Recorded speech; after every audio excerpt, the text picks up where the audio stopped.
Descubre la grandeza de la Biblia como nunca antes. Durante 10 días serás parte de una experiencia única que une a expertos, creyentes y exploradores de la fe en un espacio diseñado para aprender y reflexionar juntos.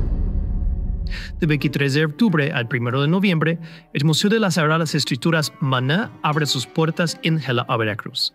Recorren documentos antiguos, artefactos históricos y piezas únicas que narran el viaje de la palabra de Dios a través de los siglos.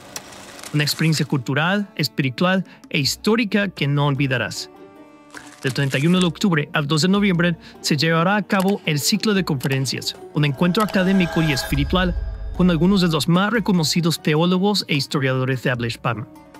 Aprenderás sobre la autenticidad, la historia y la vigencia de la Biblia en un mundo actual.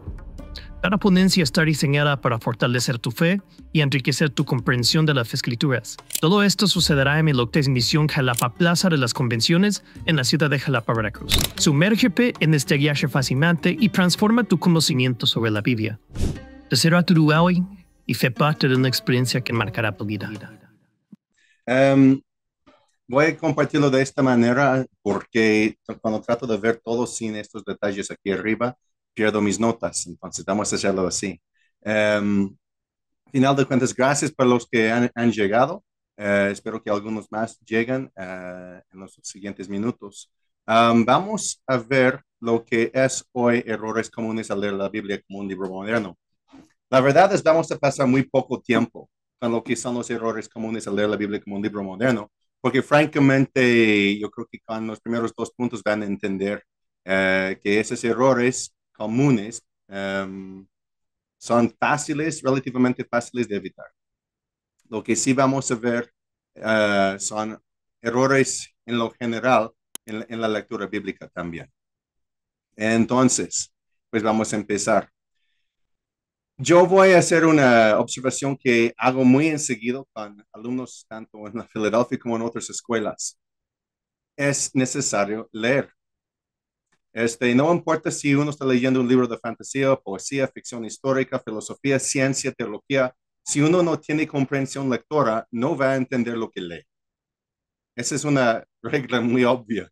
Es muy simple, pero vale la pena decirlo. No recuerdo quién lo hizo, creo que fue INEGI, pero no recuerdo, pero hace como casi 10 años ya, justo antes de la pandemia, hicieron una encuesta para ver la cantidad de libros que se leen por promedio por adulto en México. En aquel entonces, el adulto mexicano, por promedio, lee 0.03 libros al año. Entonces, es una sociedad, una cultura que no tiene la tendencia hacia la lectura. Y esta regla de la necesidad de comprensión lectora se aplica también con la Biblia. Si uno no lee, no va a entender lo que lee, no importa lo que esté leyendo, pero es lo mismo con la Biblia. Si uno no tiene comprensión lectora, si no ha desarrollado la capacidad de entender un texto largo, no se va a poder entender la Biblia. Es así de simple. O sea, la Biblia en sí es más complicada que otros libros. Pero sí, hay secciones donde es muy fácil de entenderlo si uno tiene el hábito de la lectura. Entonces, en esto podemos decir que sí es necesario leer. Es posible entender la Biblia sin tener, no es posible tener la Biblia, ya tengo un error, es posible, pero es difícil. Porque si uno no lee y trata de leer la Biblia, va a estar lidiando con las mismas situaciones, los mismos problemas que alguien que está tratando de leer otro tipo de libro. Entonces, para leer cualquier libro, tenemos que ser lectores. Y ese es un hábito, es una disciplina. Lo vemos con los niños, cuando estamos enseñando a los niños a leer sus primeros libros. No les pongamos textos difíciles, enseñamos a ellos a leer cosas fáciles. Es lo mismo con las escrituras, es la misma regla. Entonces, ese es el primer error. Gente que no leen nada, tratan de leer la Biblia y dicen, oh, no, es muy difícil, no la entiendo. Pues por supuesto que no lees nada. Entonces, ese libro que sí es más difícil por ser de otras culturas, otros idiomas traducidos de culturas antiguas que trata con temas espirituales, claro, va a ser más difícil leer que un libro común. Y si uno no lee libros comunes, va a tener problemas con la lectura. Pero sí es posible. Además, cuando uno es un creyente, uno es un cristiano, tiene otra ayuda ayudando en la lectura y ese es el Espíritu Santo.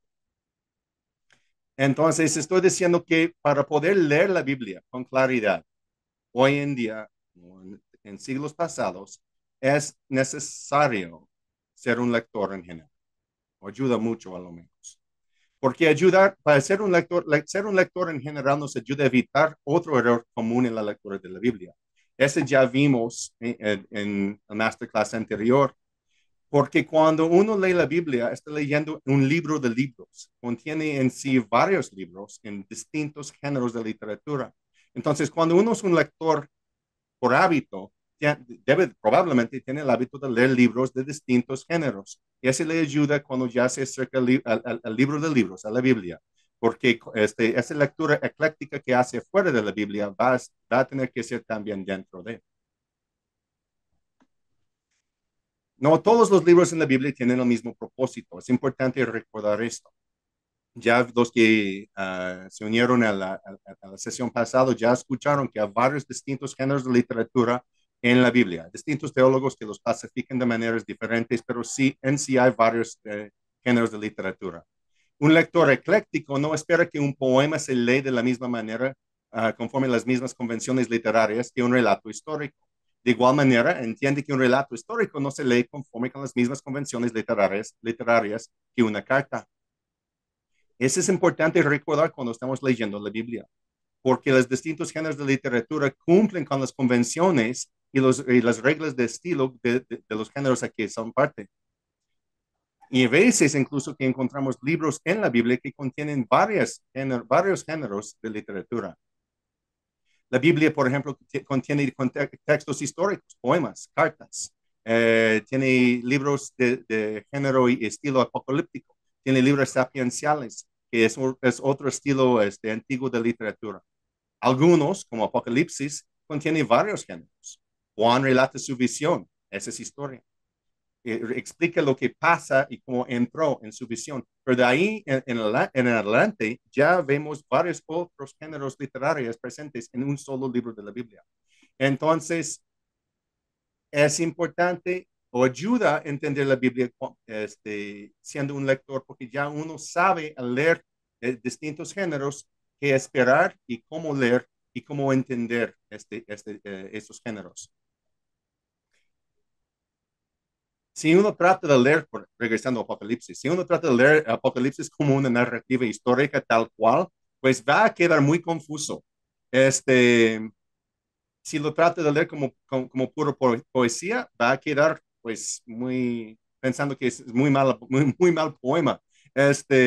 Porque contiene canciones y las letras de esas canciones que cantan los ángeles y los santos alrededor del trono de Dios, estos sí son poemas.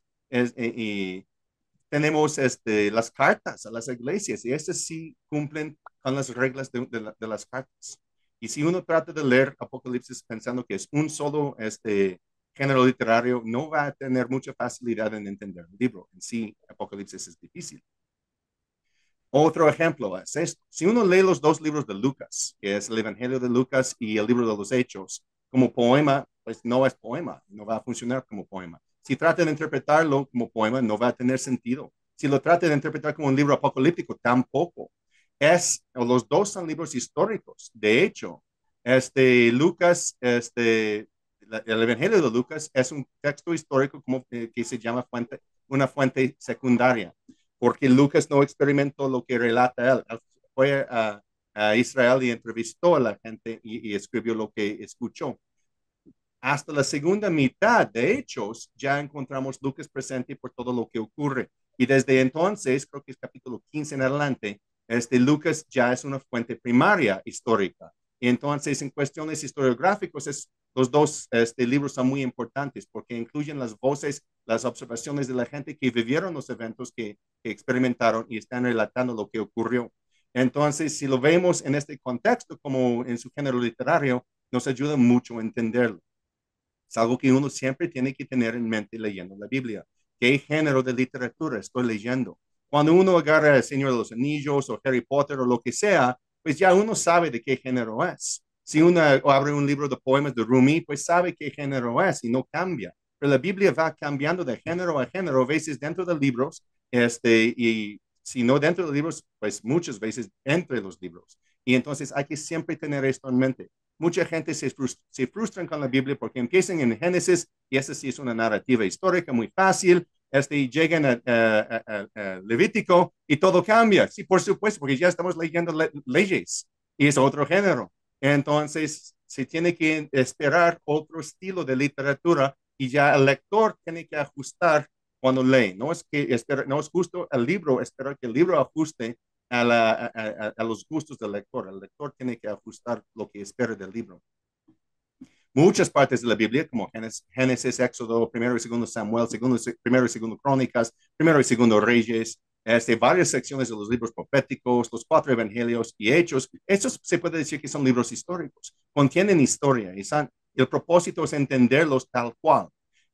Mientras que tenemos salmos, por ejemplo, cantares, lamentaciones, estos son libros poéticos. Tenemos libros como Eclesiastés y Proverbios que son sapienciales.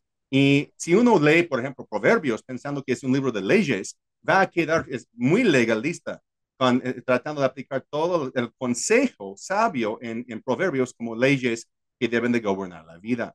Es diferente Levítico, por ejemplo, y Proverbios. Entonces, ese sí es algo que tenemos que tener en mente, que la Biblia, no, a diferencia de la mayoría de los libros modernos escritos hoy en día, contiene varios distintos géneros y a veces cambia dentro de los mismos libros.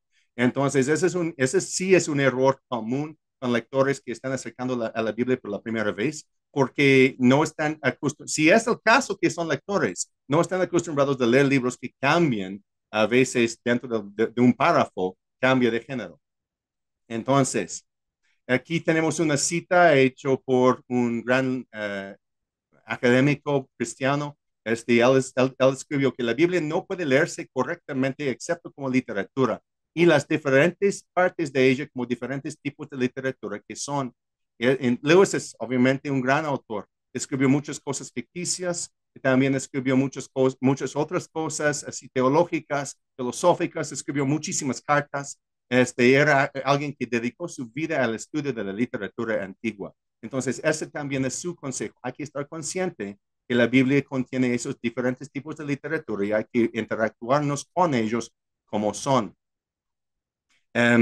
Algunos de ustedes ya no lo tengo mis diapositivas, pero me llegó a la mente, hay un meme muy común, muy popular que tiene dos personas parados a un 6 o un 9 y uno dice que es un 6 y el otro dice que es un 9 y la respuesta del meme es que ambos tienen razón porque ellos, cada uno está viéndolo desde su perspectiva. Pero la Biblia, tanto como ese dibujo en el piso del 6 o 9, no es así. Puede ser que uno tiene razón o otro, pero no ambos. ¿Es un 6 o es un 9?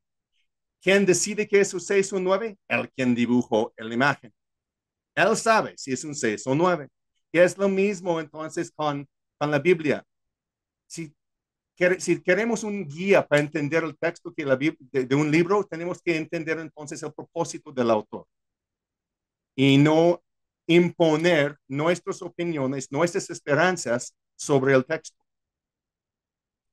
Tenemos que dejar que el texto sea leído y entendido conforme su género literario y no como si todo el texto en la Biblia, el libro de libros, tuviera el mismo propósito inmediato, pero en lo general, a grandes rasgos, sí tiene un propósito y cada libro dentro también tiene sus propósitos particulares, históricos y religiosos.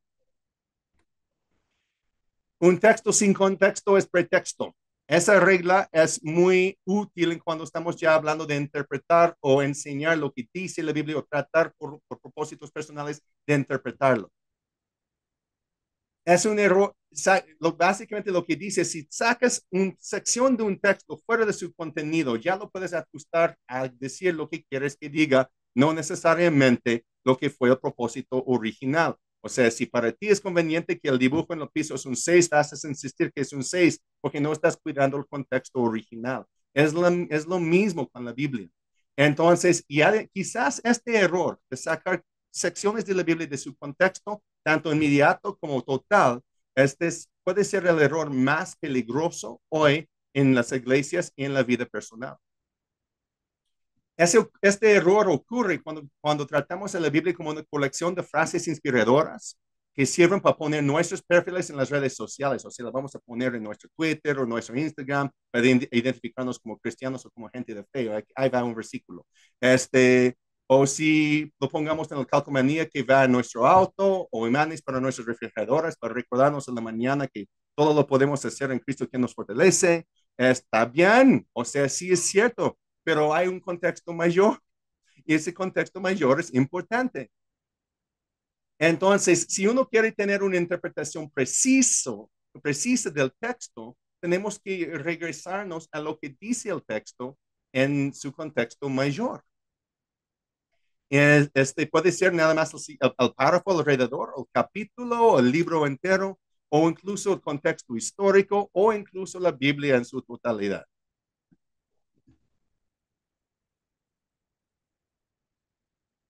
Vamos a regresar a ese versículo en Filipenses 4:3. Filipenses 4:3, en la versión de la Biblia que a mí me encanta, la Nueva Biblia de las Américas, dice, todo lo puedo en Cristo que me fortalece. Bien. Y todos ustedes han escuchado, o muchos de ustedes han escuchado ese versículo, sacado de contexto, que es quizás de los versículos más descontextualizados de la Biblia. No quiere decir que no hay nada que no podemos hacer porque tenemos la fuerza de Cristo apoyándonos. No dice esto. Si quieres saber lo que dice, tienes que acudirte al resto del capítulo. Y este contexto mayor empieza en versículo 4. Lo voy a leer para que ustedes entiendan la importancia de revisar el contexto. Dice Pablo, regocíjense en el Señor siempre. Otra vez lo diré, regocíjense. La bondad de ustedes sea conocida de todos los hombres. El Señor está cerca. Por nada estén afanosos. Antes bien, en todo mediante oración y súplica con acción de gracias, sean dadas a conocer sus peticiones delante de Dios. Y la paz de Dios, que sobrepasa todo entendimiento, guardará sus corazones y sus mentes en Cristo Jesús. Por lo demás, hermanos, todo lo que es verdadero, todo lo digno, todo lo justo, todo lo puro, todo lo amable, todo lo honorable. Si hay alguna virtud o algo que merece elogio, en esto medita. Lo que también han aprendido y recibido y oído y visto en mí, esto practican. Y el Dios de paz estará con ustedes. Me alegre grandemente en el Señor de que ya al fin han reavivado su cuidado para conmigo. En verdad, antes se preocupaban, pero les faltaba la oportunidad. No que hable porque tenga escasez, pues he aprendido a contentarme cualquier sea mi situación. Sé vivir en pobreza y sé vivir en prosperidad. En todo y por todo he aprendido el secreto tanto de estar saciado como de tener hambre, de tener abundancia como de sufrir necesidad. Todo lo puedo en Cristo que me fortalece. Sin embargo, han hecho bien en compartir conmigo en mi aflicción. Ese es el contexto mayor de este versículo. Si continuamos leyendo, vamos a ver que Pablo sigue ampliando la idea. Entonces, de hecho, la idea mayor llega a Filipenses 20, pero ya hemos leído suficiente para entender el punto principal. ¿Qué es su contexto? Pablo está diciendo a la iglesia a los filipenses que Pablo está hablando de estar a paz con Dios y contento en toda circunstancia. Y se puede hacer esto por la fuerza que nos da Jesucristo. Y mediante esta fuerza, no importando la situación y la condición, podemos estar siempre gozosos en el Señor. Eso es lo que significa Filipenses 4:13. Pero mucha gente lo sacan para recordarles que sí pueden cumplir sus estudios de la licenciatura, lo maestría, que pueden abrir su negocio y que pueden manejar 8 horas sin tomar un descanso, lo que sea, ¿no? Yo puedo hacer todo, espérate. Pablo está diciéndote que tienes que estar contento y regocijar en todo momento y en toda parte de tu vida. No que no vas a poder hacer algo que de verdad no puedes hacer. Si yo pienso, por ejemplo, que yo puedo escalar hasta el cofre de Perote, no lo voy a poder hacer si no hago el entrenamiento y toda la práctica y si no bajo de peso. No importa cuántas veces cito ese versículo, no voy a poder hacerlo. Entonces, tengo que recordar que el versículo tiene el contexto. El contexto es sí es posible estar en paz con Dios, sí es posible estar contento en todo momento, y sí es posible tener una vista en las cosas del cielo y en esto no preocuparnos tanto por las cosas del mundo. ¿Quién nos da la fuerza para hacer esto? Jesucristo. Entonces, un texto sin contexto es un pretexto. Tenemos que recordar que cada versículo tiene su texto literario, su contexto literario, pero también en este mismo texto tenemos su contexto mayor, que es la vida de Pablo y el contexto histórico de la iglesia primitiva. Si has leído, por ejemplo, Hechos, ya sabes tanto sufrió Pablo, sabes su testimonio, un hombre rico, poderoso, con mucha influencia, que abandonó todo para recibir golpes y sufrir y ser encarcelado y casi morir varias veces por el Evangelio. Y en todo esto, con este contexto histórico personal de Pablo, ya este versículo todavía toma mayor significancia y mayor aplicación también por nuestras vidas, más que algo simplemente inspirador. Entonces, es importante recordar el contexto. Descontextualizar los textos bíblicos, como pongo ahí en la diapositiva, conlleva a mal uso de las escrituras. Muchos mal citan la Biblia o descontextualizan secciones de la Biblia para justificar su doctrina o dogma o para dar permiso a su pecado. Debemos evitar hacer lecciones anacrónicas del texto.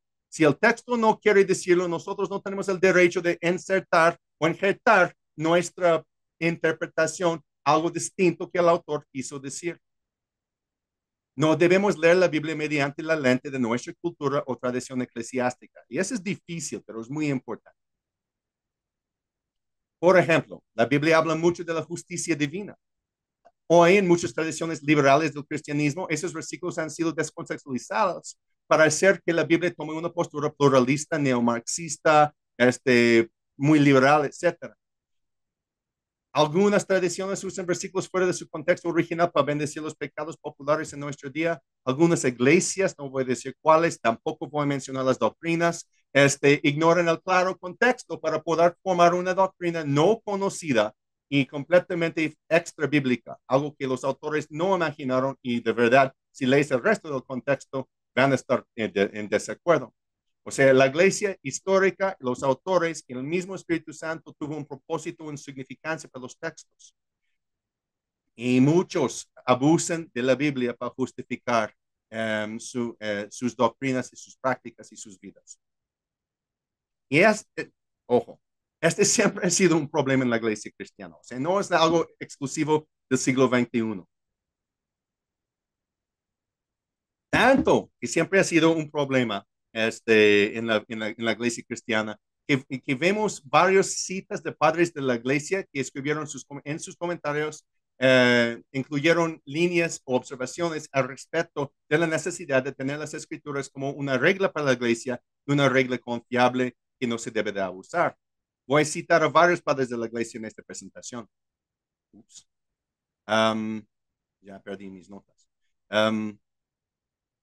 Entonces, el primero es Gregorio de Nisa, que escribió en el cuarto siglo.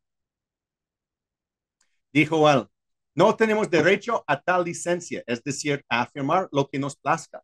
Hacemos de las sagradas escrituras la regla y la medida de cada principio. Ese es Gregorio de Nisa, escribió en el cuarto siglo. De igual manera, San Agustín, en más o menos la misma época escribió, porque cuando uno dice esta es la costumbre, otro dice no, esa es la costumbre, preferiría, sin embargo, que si fuera posible, ni el ciclo del año ni la salida del sol interrumpieron esta costumbre nuestra. Pero sobre todo, me parece que debemos rendirnos a la autoridad de la Sagrada Escritura, que no puede ser descarriado ni engañar a otros. ¿Qué quiere decir Agustín con esto? Lo mismo que está diciendo Gregorio de Nisa, que la Biblia es la regla, la Biblia tiene la autoridad, nosotros no tenemos el derecho de interpretarlo conforme nos gusta, a nuestros gustos, o ajustar o tener una práctica eclesial, una práctica personal que va en contra de lo que dicen las escrituras. Igual tenemos a Juan Crisóstomo en la misma época diciendo algo parecido, que las escrituras inspiradas sean entonces nuestro árbitro. El voto de la verdad seguramente se dará a aquellos cuyos dogmas estén de acuerdo con las palabras divinas. Ya en esto llegamos a un principio que voy a mencionar más al fin, que es la idea de sola escritura. Básicamente, estos padres de la iglesia están diciendo que sobre todo la Biblia tiene que reinar. Y si uno hace una sana exégesis o deja que la Biblia misma interprete a sí misma, vamos a tener una sana aplicación del contenido. Pero si estamos arrancando los versículos de su contexto, vamos a quedar muchas veces con malas interpretaciones de lo que dice la Biblia.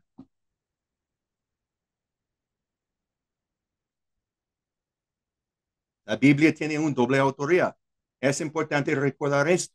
Ese es otro error común hoy en día, que la gente que tratan de leer la Biblia como otro libro. Pues no es otro libro. Para empezar, como he dicho, es el libro de libros. No es, o sea, Tolkien escribió Los Señores de los Anillos y El Hobbit. Lewis escribió Las Crónicas de Narnia. Bradbury escribió Fahrenheit 4501.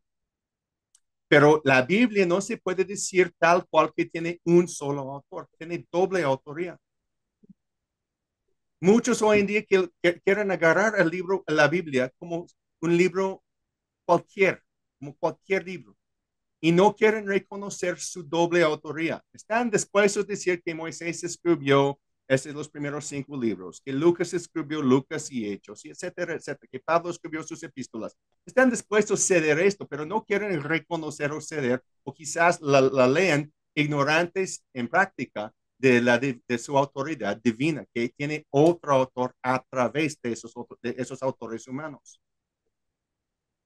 La Biblia tiene 2 autores, o tiene varios autores, pero cada libro tiene 2 autores. Tiene el autor humano, pero tiene el autor principal, quien es Dios, mediante el Espíritu Santo.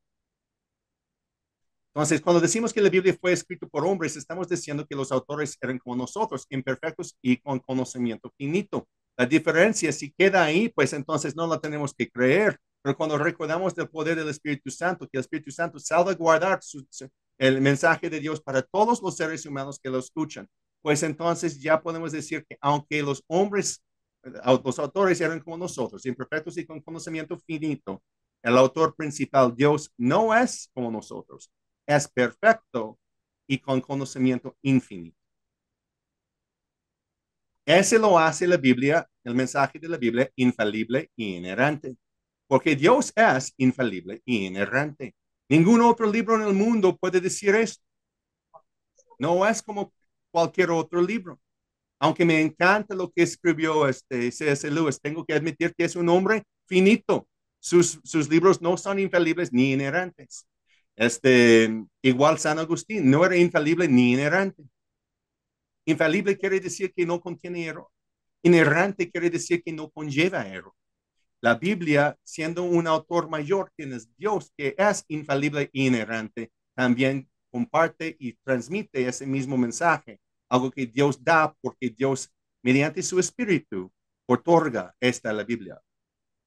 Además, es importante recordar que la Biblia no es una invención de la iglesia protestante ni la iglesia católica. Tampoco es un invento de los cristianos modernos ni los cristianos medievales. La Biblia representa la postura de la iglesia histórica, representa el mensaje de Dios para todos, de toda la gente en todos los tiempos. La santidad de la Biblia, la infalibilidad de la Biblia, la inerrancia de la Biblia, estos tampoco son conceptos modernos. Esa es la postura histórica de los cristianos ortodoxos en todas partes del mundo, en todos los tiempos de historia. Igual tenemos padres de la iglesia apoyándonos con esto. Aquí regresando a San Agustín, porque me parece que la consecuencia más desastrosa debe seguir en nuestra creencia que algo falso se encuentra en los libros sagrados. Ese es el 4º siglo. Agustín diciendo, mira, la Biblia es infalible e inerrante. Igual vamos a ver a Atanasio aquí. Las escrituras que son capaces de ser sabios son suficientes para la instrucción. O sea, no falta nada, no tienen errores que se tienen que corregir, no requieren que uno añade algo a la Biblia, son suficientes para la instrucción para la iglesia, para los cristianos. La Biblia es milagrosamente consistente internamente. Algunos de ustedes han visto esta imagen. Es consistente internamente de principio a fin, a pesar de haber sido escrito a lo largo de 1500 años aproximadamente, en 3 idiomas mínimo, por más de 40 autores, en 3 continentes, tiene una consistencia y precisión interna que ningún libro moderno puede hacer. Ni los autores que se dedican años y años y años y horas diarias, días enteros, semanas, meses, años enteros en tratar de asegurar que un libro no falla en su consistencia, terminan inconsistentes. Y la Biblia no. Y además, o sea, en esa imagen aquí que pueden ver, tiene 63.779 referencias internas, de Génesis hasta Apocalipsis. Aunque tiene mensajes muy claramente dirigidos a distintos pueblos en distintos y diferentes tiempos, tiene un mensaje principal que sobrepasa todo de principio a fin. Predica un mensaje mayor también de principio a fin. Entonces podemos decir que la Biblia es como un mosaico, que cuando uno se ve de cerca, ve los pequeños azulejos. Pero cuando uno empieza a alejarse, ya puede ver mejor en la imagen. Y cuando uno ya está más lejos, ve que hay una imagen mayor, que cada mosaico es parte de. Y esta imagen mayor es algo que también tenemos que hacer cuando estamos leyendo la Biblia, es buscar esta imagen mayor. Y esta imagen mayor es Jesucristo. De principio a fin, la Biblia habla de Jesucristo, para que nosotros podamos conocer a Jesucristo. Jesucristo es el centro del mensaje, no nosotros. Este también es, regresando al error anterior, cuando sacamos la Biblia, los versículos de su contexto y lo aplicamos descontextualizado a nosotros para hacernos sentir feliz o cómodo. Bueno, puede ser que es una interpretación correcta, pero de igual manera puede ser incorrecta, porque el mensaje principal no es nosotros, el mensaje principal es Jesucristo. O sea, Él es la verdad, Él es el camino, Él es la palabra de Dios y las escrituras nos revelan a Él.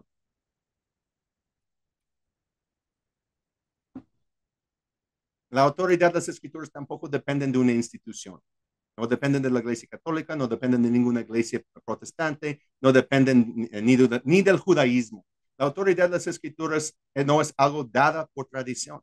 Aquí vemos una cita de la Confesión de Fe de Westminster, que se viene de sección 1, es la cuarta declaración de la Confesión de Fe de Westminster. Dice, la autoridad de las Santas Escrituras, por la que ellas deben ser creídas y obedecidas, no depende del testimonio de ningún hombre o iglesia, sino exclusivamente del testimonio de Dios, quien en sí mismo es la verdad, el autor de ellas, y deben ser creídas porque son la palabra de Dios.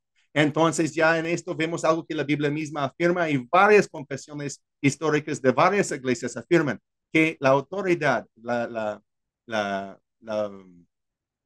relevancia, la verdad de la Biblia no existe porque una institución religiosa, una sociedad ha decidido declararlo tal cual, sino porque existe porque su autor habla a través de ese texto y él sí tiene autoridad.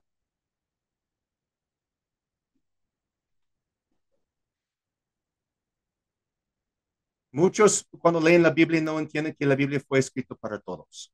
Es por eso que estamos desde hace a lo menos 500 años tratando de traducir la Biblia a todos los idiomas que hay en el mundo, para que toda sociedad pueda escuchar el mensaje de la Biblia. También estamos tratando de lo quitaron del latín en el siglo XVI. ¿Por qué? Porque fue para toda la gente.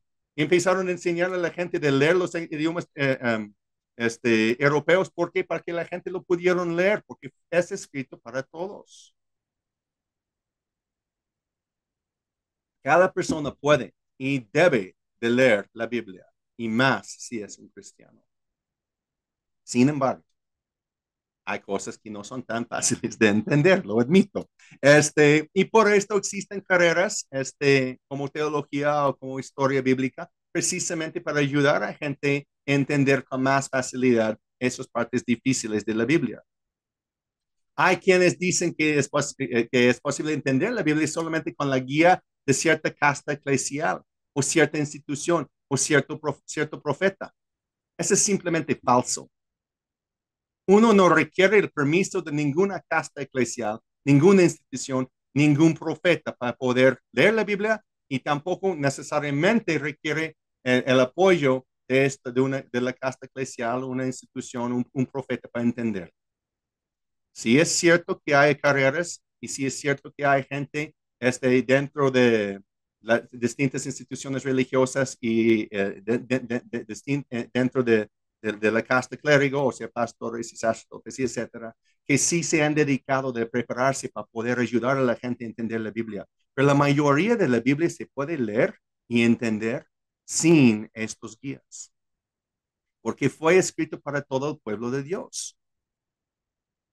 Por eso todos debemos de leerlo. Y si vemos en el Antiguo Testamento, los profetas no solamente hablaron a los reyes y a los sacerdotes, hablaron a todo el pueblo. Cuando vemos en el Nuevo Testamento, están escribiendo a toda la iglesia en tal ciudad y esta iglesia, esta comunidad cristiana, no solamente sus líderes, sino a todos.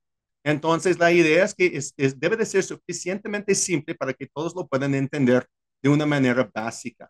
Por supuesto, hay más allá que uno con estudios va a apreciar, pero no es necesario estudiar teología. Ayuda muchísimo. Y además ayuda mucho que las iglesias tienen varias personas que han estudiado teología precisamente para apoyar en el ministerio de la congregación y mutuamente los unos a los otros edificar a la iglesia, que es el concepto más común en el Nuevo Testamento. Segundo concepto más común en el Nuevo Testamento, que la iglesia, los miembros de la iglesia, todos se edifican los unos a los otros. Entonces, ¿qué es? Las escrituras, la Biblia es suficiente para conocer a Jesucristo. Aquí vemos a Policarpo de Esmirna en el siglo I, o sea, justo después de la vida de la mayoría de los apóstoles, aún durante la vida de Juan. Policarpo escribió esto: confío en que estén bien versados en todo lo bueno del Señor, habiendo sido entrenados en las sagradas escrituras. Esa idea que todo cristiano debe de leer la Biblia viene de la iglesia primitiva, hermanos. Es el deber de todo cristiano. Leer la Biblia, tratar de entenderla, y cuando uno no lo entiende, pregunta a alguien que puede ayudar. Igual, en el mismo siglo, tenemos Clemente de Roma. Dice él: mira cuidadosamente las escrituras porque son las verdaderas declaraciones del Espíritu Santo. De la misma manera tenemos Hipólito de Roma, ya dos siglos después. Hay, hermanos, un solo Dios cuyo conocimiento obtenemos de las Sagradas Escrituras y de ninguna otra fuente. Eso sí es importante. Cuando llegamos al final van a ver. Pero la idea que las Sagradas Escrituras son la única fuente para conocer a Dios de manera confiable viene de la iglesia primitiva. No es algo que inventamos hace 500 años o hace 10 años o 2 meses. Y esta idea que tenemos que leer las escrituras, ese también ha sido la postura de la iglesia desde, pues a lo menos de la iglesia primitiva y de muchas iglesias hoy en día. Tenemos que leer las escrituras, tenemos que leer la Biblia y permitir que nos confronten de manera personal, recordando que tienen un contexto y un mensaje mayor. Y no debemos de tratar la Biblia como cualquier otro libro, porque es distinta a todas las otras, como hemos visto. Entonces, no debemos de buscar interpretaciones individualistas, descontextualizadas, que afirmen nuestras opiniones, gustos o preferencias. No debemos de leerlos solamente para entretenernos, como es el caso de Harry Potter, por ejemplo. No, ese libro es mayor.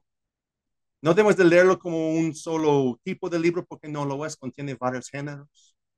Debemos hacer estudio del consejo completo de Dios. Ya vimos que tiene más de 63 referencias internas.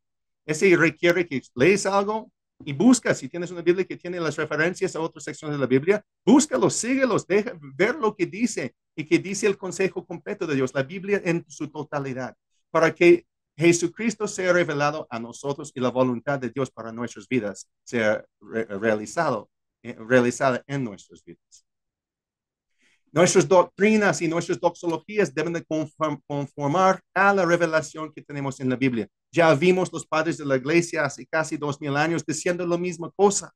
Lo que hacemos como iglesia, lo que hacemos como cristianos, lo que creemos, y cómo adoramos, debe de venir de la Biblia. O sea, es mucho más allá de sacar un versículo para inspirarnos. Debe de gobernar nuestras vidas. Nadie lee Harry Potter esperando que los libros, la serie va a gobernar sus vidas. Nadie mucha gente lo permite gobernar sus vidas, esa es otra cosa. Igual con Señores de los Anillos o cualquier otro libro. Nadie leyó Jurassic Park pensando que esperando que el libro los dijera cómo vivir para la gloria de Dios. Por supuesto que no. Pero la Biblia sí, hay que acercarse a ella esperando esto, porque no es como cualquier libro moderno, ni como cualquier libro antiguo, pero para esto no tenemos tiempo hoy.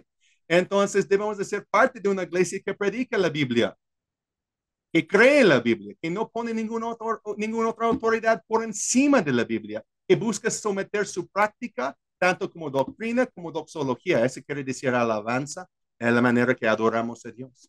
Y que busca someter su tradición al consejo completo de Dios. Entonces ahí tenemos esta cita ya, que es mía. Hacer uso correcto de la Biblia, el consejo completo de Dios revela su voluntad para ir con nosotros. Y aquí vemos una cita tomada de 2 de Timoteo, que todos los hombres sean salvos y vengan a pleno conocimiento de la verdad, quien es Jesucristo. Entonces, al final puse esto. Este es lo que estoy abogando, es este segundo punto, solo escritura. Ahí mismo, que es que la Biblia reina, la Biblia gobierna, que la Biblia rige, la Biblia guía todo lo que hacemos como iglesia. ¿Por qué? Para conocer a Jesucristo. Conociendo a Jesucristo, tener fe en Él, ser salvo solamente por la fe, mediante y solamente por la gracia de Dios. ¿Para qué? Para dar a nuestro Dios toda la gloria. Muchas gracias.